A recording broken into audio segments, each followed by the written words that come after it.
نبی کریم صلی اللہ علیہ وسلم اپنی امت کو چھوڑ کے گئے تھے جب ان کی امت نماز پڑھ رہی تھی کہ بے نمازی کو قبر ایسے دبائے گی کہ اس کی پسلیاں ٹوٹ پھوٹ کر ایک دوسرے میں پیوست ہو جائیں.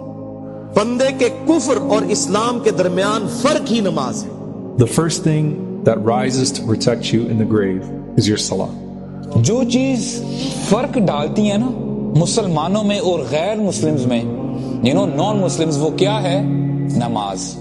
ہر کام شفٹ کر دینا مگر کبھی نماز کو شفٹ نہ کرنا، نماز اپنے وقت پہ پڑھنا. نماز جان بوجھ کر قضا کرے گا، اس کا حشر بروز قیامت فرعون، حامان اور ابی بن خلف کے ساتھ ہوگا. میرے نبی کے دنیا سے جاتے ہوئے آخری الفاظ تھے الصلاۃ الصلاۃ الصلاۃ. میری امت نماز نہ چھوڑنا، نماز نہ چھوڑنا، نماز نہ چھوڑنا.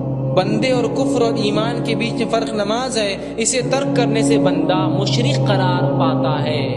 ہمارے نبی کہہ رہے ہیں کہ سب سے بڑا چور کون ہے؟ وہ جو نماز میں چوری کرتا ہے. It is not a point in a believers life کہ وہ نماز کو چھوڑ سکے.